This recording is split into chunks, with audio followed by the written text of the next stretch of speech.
What's up, everyone? It's me, Lone. I just got done watching the Xbox Developer Direct 2024, and I have some thoughts. I want to go through all the games that were revealed in order, but overall, I do want to say I really like this event. Heck, I liked the first one last year, but this one I think was a step up. It was a really nice presentation. I always love the style and the way they record things and everything. But most importantly, I said this before the event, and I stand by it now. I think this Developer Direct event as a concept was a stroke of genius from Xbox, because not only can it serve as a great starting point for the year for them, and this certainly did that, but more importantly, there's a big dip in other general games news at the moment. So for them to come out with this Developer Direct event, they have everyone's attention in the games industry. Everyone's eyeballs at the moment are on Xbox. And when you're showing games like Indiana Jones and Avowed, it's just a beautiful opportunity for them to try and grow their brand a little bit more. So kudos to Xbox. I thought it was really fun. But now let's get into the games. And we're going to do this in one take in real time, and I'm just going to go through my notes and just talk shit throughout. So if you enjoyed this video, like, subscribe if you're new, but let's get right into it. Avowed. Brother, Avowed was so good. I saw some split opinions on Avowed and just its general art style, so let's start there. So the way Obsidian described Avowed's art style was unique, colorful, and dynamic. They have this rich and weird setting in Aora, or Eora, never know how to pronounce that, but Aora. So they have vibrant areas, dull areas, spaces which are verdant and sickly. They had this big focus on all the biomes in the game, as you would expect. So there's valleys, forests, volcanic wastes, and I'm sure that there's a lot more than that. And they tried to emphasize that a lot of the regions have their own unique aspects. So for instance, in the Shadowscarp wasteland, there's an oasis area within that kind of more muted tones of a wasteland. So you're exploring and it's dusty, it's a bit dreary, and then you encounter this beautiful oasis with the water and the saturation. It seems like it's a little bit more increased when you're in that area. So I really do like that. I like how there's a nice diversity of biomes. But yeah, a lot of people aren't sold on Avowed's art style, believing it's a little bit too saturated. Some people want those colors toned down a little bit. Maybe, for lack of a better term, it looks a little on the cartoony side, I guess, and less realistic. To be honest, I really like it. I like the direction that they've gone with. I think it's going to age pretty nicely. And overall, like, I don't have anything to criticize. I still thought it looked beautiful. A lot of the landscape shots, the water, the lighting, the colors.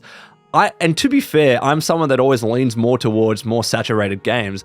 Usually some of the first mods I install in games are mods that allow you to crank up the saturation. So I'm fine with it. Like, this blends with me and my interests really nicely. But if you don't like it, I kind of understand that. But regardless, let's move on to the combat, because this is one of the biggest points of note from this Avowed showcase. They really want to empower you with choice when it comes to Avowed combat. So there's a lot of focus in there in that showcase, allowing you to swap between melee and spellcasting and sharpshooting. Yes, there are guns. This is Pillars of Eternity, so there are guns. It's not just Skyrim. And it allows you, the game, to mix and match your loadout. So you can combine weapons, attacks, and abilities with a wide range of enemy types as well. They had a bit of a focus on that. Some enemies are much more defensive. Other ones are attacking you more. Others will heal other enemies. So kind of what you would expect from an RPG. Lots of games have done that before. But what they really want you to do is to make real-time decisions when you're in combat. So when you decide to use melee, when you decide to block, when you decide to parry, use special attacks, spells. What kind of spells? Like, they have the spell where you can make an enemy stuck to the ground, for instance. You have a one-handed wand as well. You can also dual-wield those wands. You can dual-wield the pistols, and let's get into that. So you can actually, and this is the big point of note, customize loadouts in Avowed and swap between them during gameplay. So you have a sword and shield loadout that you're like, I'm just going to use this as a typical, let's call it a Skyrim build, whatever, but tons of games have done it. And then you're like, you know what? This encounter serves for more dual wielding. So I want to dual wield some pistols and feel like a gunslinger. Or now maybe I want to dual wield some wands. So I want to use the wand. Or now I'm going to use one wand in one hand, freeze an enemy, and use a sword in another hand and shatter an enemy completely to pieces. I love this. I really love this because it allows you to mix up the gameplay. Don't get me wrong, I really appreciate games, and you think about it, they did this with Fallout New Vegas, right? Where you have to kind of specialize into one area, and that's what you do.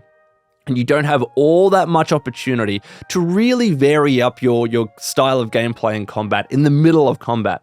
With Avowed, all these loadouts, you can just swap and play the game as you want. I love it. I think it's a nice change of pace. Freaking awesome. Let's see how it actually pans out. The one, I'm not going to call it a criticism because like we only saw a very small slice of gameplay. However, I do question how much diversity there is in the and at least when it comes to the depth of the combat. Because for instance, let's talk about spells.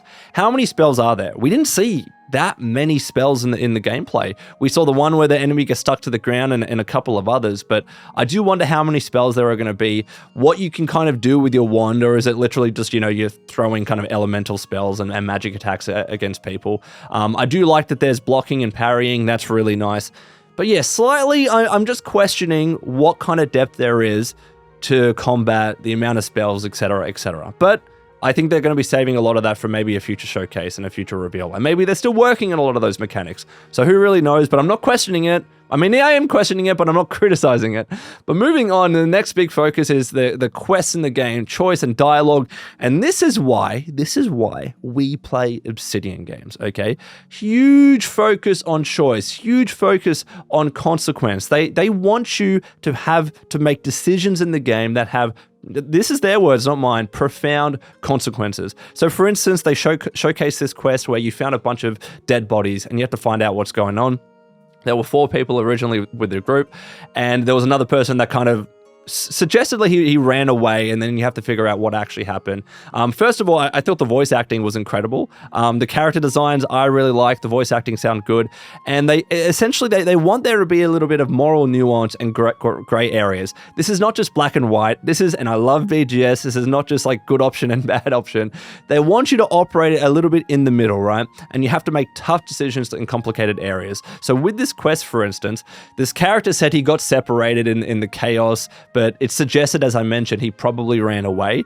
So you hear the character out, and then you have to make a choice. Do you believe him and say, all right, here are all the badges of the characters that died, all the people that died, I'll hand them over and you can go back? Or do you question him? And if you question this character, he actually can challenge you to combat and try and redeem himself. So I like that. And then apparently when you go back to the town, there are consequences based upon the decisions you made in that quest. So that sounds really cool, but they only showed off one quest. Like, are they all going to be as in-depth as that? Obviously, this is one of the kind of hallmark quests they wanted to showcase this system with. So can we expect all of them to have this level of depth? Who really knows? But I'm liking the sound of it. And if there's anyone that I trust to actually do true choice and consequence and moral gray and all that stuff, it's Obsidian. It has to be Obsidian. So really excited. And finally, the release date is fall 2024. I mean, I'm in Australia, so I had to work that out in my head. That's September to November this year. So it is coming out this year, sometime later in the year. I'm really happy with that. We're probably going to see more gameplay at Xbox's likely game showcase this year. But I'm happy. I'm really happy with Avowed. I thought this was a great showing. I can understand other people's concerns. I have my own questions and my own reservations. But overall, I thought this was a great showing. Maybe I was hoping for a little bit more gameplay because it was kind of light on. But they only had 48 minutes and eventually what turned out to be 5 games to show off. So I was happy. Second of all, let's talk about Hellblade 2. Now, I'm just going to be completely honest with you. Hellblade 1, I wasn't the biggest fan of, and I might need to play it again to do it more justice, because when I played it the first time, I was streaming it, and I think that actually did affect my enjoyment, so I'm going to hold my actual opinion on the game until I replay it. But yes, Hellblade 2 is finally coming to us very soon. They did actually announce a release date, which I'll tell you right now, 21st of May this year. So it's actually coming out this year, to the start of this year, which is really good. The game's in the final months of development. As we know, Hellblade, it's a focus on high fidelity, immersive presentation, but a shorter narrative-focused experience. So they went through a few things. Let's start off with the plot. Essentially, Senua wants to stop Vikings who raided her village. She's made peace with her past, like that was obviously the first game, and she's no longer in fear of the visions and the voices that speak to her, etc., etc. You encounter new people along the way. Some people embrace you, some people reject her, enemies and allies, etc. They're still trying to be faithful to history as a base, and especially because it's set in Iceland, but they're obviously taking creative liberties. It's a video game at the end of the day. And there's a rise of the Draugr, which have swept through the settlements, and they're all the enemies that are essentially attacking you. So Senua, we know she's a Celtic warrior. She sees things, she hears things. They again worked with a university professor to get the element of psychosis right, because she does suffer from psychosis, and the enemies will push her to her limits. But the thing that I really want to talk about, that was just setting the platform, is combat. So they seemingly are trying to change up combat from the first game, which... call it combat. I wouldn't really describe it as combat, but now, like, they're putting a big focus on it. They have a new motion capture space using a stunt crew and a new cast. They're planning all these motion capture shots. They're trying to make the fights feel different, and they specifically said this feels very different from the first game. They want new combat for the sequel, and I'm liking that, because when I play games, don't get me wrong, I like my story to narrative-driven experience, but I want combat. It's a game. I want to slash some people. I want to kill some enemies. So hopefully it is a little bit of fun and it's not just a drag, but they do say it is very brutal. You are fighting, or she is fighting, for survival, and they want you to feel the struggle. They want you to feel like you just survived an encounter. You're not meant to be playing this game as a superhero. So look, I prefer the games where I am just dominating and killing everything, right? Don't get me wrong, I like a little bit of challenge, but maybe this is why I don't mesh with Hellblade, because it is a little bit of a slog at times. They don't want you to feel like it's easy combat, right? But they do say they wanted to try and make it great to play, and they have this big focus on combat. But there's also puzzles and exploration, as we've seen time and time again with a bunch of the other trailers and gameplay segments of this game. We've seen so much of Hellblade 2, by the way. I think we're done. This is the last trailer, all right? No more. The game's coming out May. And it's, as I mentioned, it's set in Iceland. They actually did like reference gathering shots in Iceland. It looks beautiful. It seems like they've really captured this kind of hostile environment that Iceland would be if a game was set in it. So that's really cool. And a big focus on audio. We knew this. We had this with the first game. Though with the first game, they mentioned that the kind of binaural audio that they had was just applicable for the voices in the game. So if you remember, especially if you play with a headset, the voices felt like they were surrounding you. Now it's everything. It's not just the voices, it's the music, it's the other sound effects in the game. So listening to the audio director speak about it, I can sense his passion. It sounded really cool, but they're a little bit creepy. Those voices, man, they got me. I could feel them tingling down my spine. That's the point, right? But we'll see how I feel about it. But overall, I thought Hellblade looked good, but I just don't know if I'm sold on it because I don't know how I felt about the first game. I will replay it. Maybe I'll make a video. Let me know in the comments below if you want to see it. But moving on to Visions of Mana. This is the surprise game that was at the showcase. A lot of people expected some sort of surprise. It's not a shadow drop, but it was a genuine surprise from Square Enix. They showed off Visions of Mana. Now, I am going to say, Visions of Mana, they said it was coming out summer 2024. I question why it was in the showcase. I kind of understand. They're trying to build this relationship with Square Enix. That Final Fantasy XIV is coming to their console. Rumors about Final Fantasy VII Remake coming to the console, right? So I get why, in that aspect, why they were part of the showcase. But Visions of Mana is not an exclusive. Like, I looked it up. It's coming out simultaneously on PlayStation 5, Xbox Series X and S, PC. So why was it in the developer direct? They're not a first-party studio, let alone like a second-party, or it's not like a game funded by Microsoft. Maybe it is funded by Microsoft, I don't know, but it's coming out on PlayStation. So I question why it's a part of this showcase. If it's coming summer 2024, then include it in your Xbox Game Showcase, which has been known to showcase third-party games, even if they're not exclusive. Why was it in the Xbox Developer Direct? I question it. I don't know, but you might feel differently. But I'll say, like, I don't have too much to say about this game. It looks cool, looks fun. You know, I like the focus on the creatures. They're cute. They talked about combat a little bit as well. Emphasis on elemental attacks. It was a cool flame sword, and it just looked cool. I thought the music was great as well. They had a bit of a focus on the adaptive music system. Other games have done this before in the past, right? Like Breath of the Wild has done this. But as you're playing the game and as you go into combat, the music changes subtly. And yeah, Zelda did that. But it always is cool. I think it's always a nice way to approach music. But as I mentioned, I don't have too much to say about this game. I think I probably am going to play it, unlike the next game, and I'll explain why in a second. But Visions of Mana looked alright. But let's talk about Ara History Online. So Ara History Online is a strategy game. I want to be like hand on heart at the moment. I'm not a big fan of strategy games. I've never been able to get into the Civ games, and clearly, like, this studio was founded by veterans who worked on Civ. I do respect them for branching out and trying to make the game that they always wanted, right? Like, they said, yeah, obviously this is a historical grand strategy game in a living world where you can rule how you want, etc., etc. But what they're really trying to do is challenge the preconceived notions as to what a strategy game is. And that was a big focus of this entire conference. The focus on choice, the prestige system, the crafting system. There's a simultaneous turn system, so you're not waiting to take your turn. Everyone's kind of taking turns at the same time, and you get to play and be more active in the game as opposed to other strategy games. And they're developing this game with players' feedback as well. So there was this one example where the Cougars in the game were too dangerous, and the player who was an insider was like, hey, can we get rid of this? And they actually changed that. And they're maintaining that insider system when the game is actually released. So it does sound cool. It does sound like they're trying to make a lot of leaps in the strategy genre.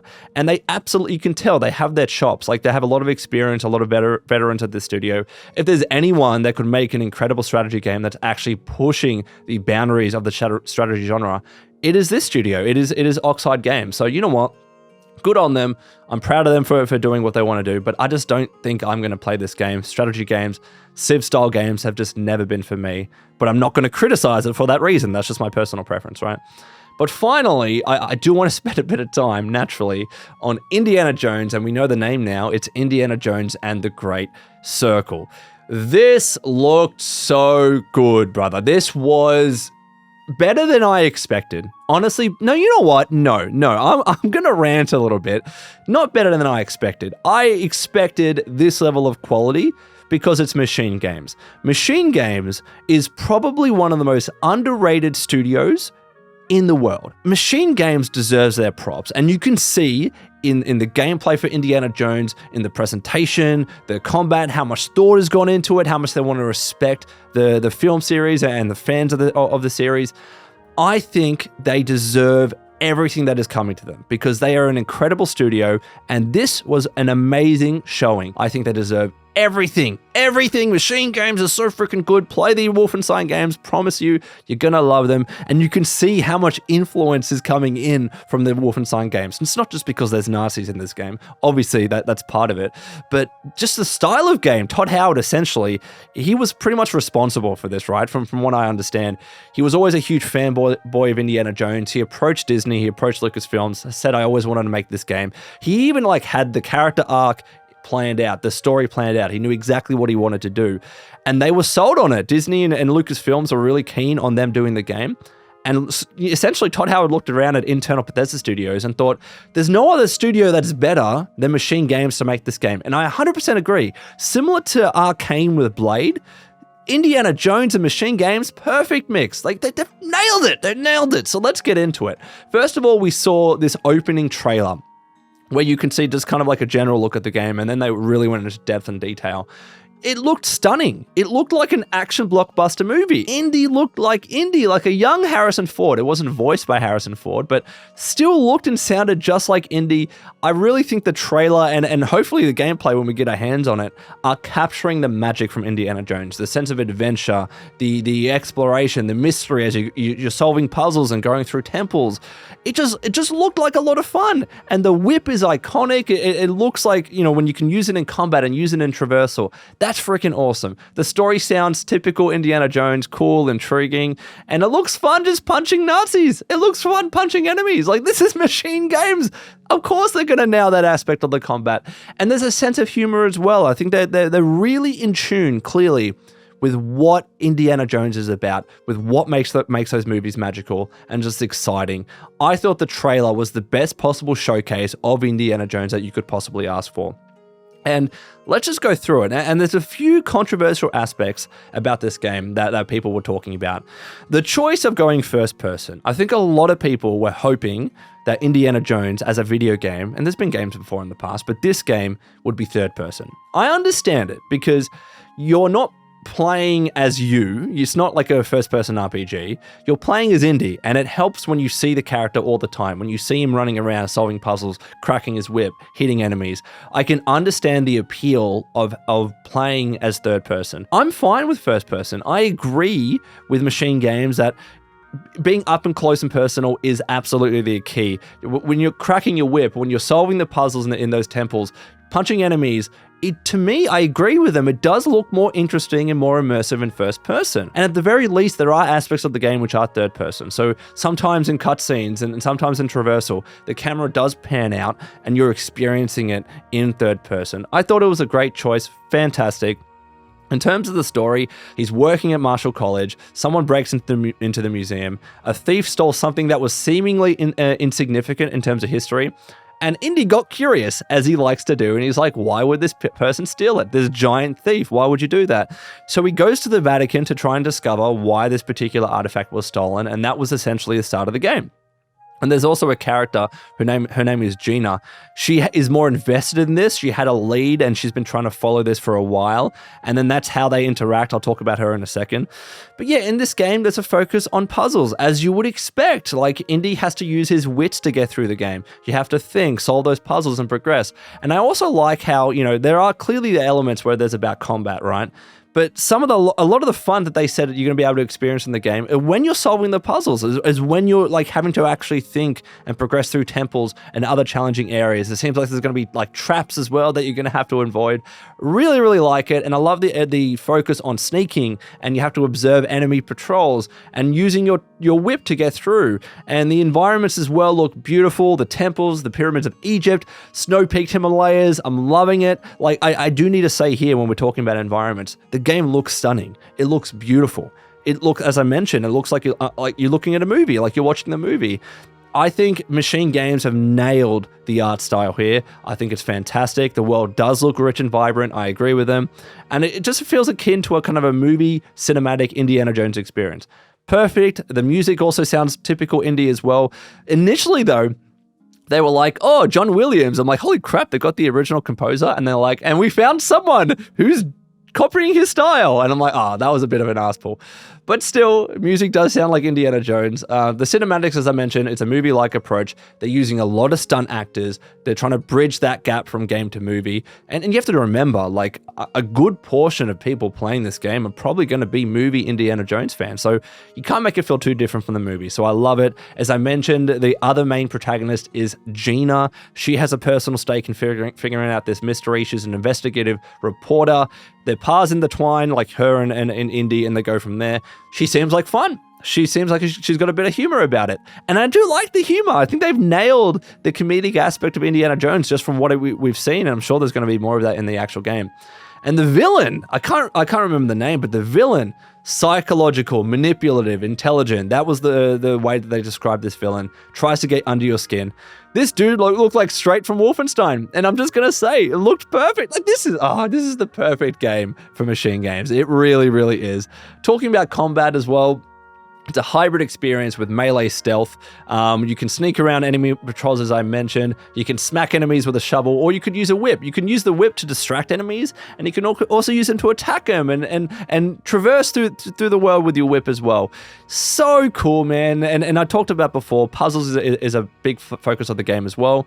There's puzzles on the main path, but there's also random puzzles that people that are more curious, you can go off and do. Hopefully there's actually cool stuff to find, and you're not just doing a puzzle for the sake of puzzles. And yes, a 2024 release date. I was wrong on this. I thought the game would be probably coming out next year, but 2024. I feel like they didn't put like a season to it, fall, summer, whatever. They just said 2024. So if I was to guess, this could be potentially at Christmas time. I don't know. It just seems like it's going to be later. But anyways, Wastelanders, that was my thoughts, and I rushed through this. This was one take, I know, but I wanted to get it out there. My raw opinions on Xbox's Developer Direct event for 2024. They nailed it. I thought it was great. Let me know your thoughts in the comments below. And until next time, this has been a Lone Vault Wanderer. Please take care of yourselves, and would you kindly keep fighting the good fight.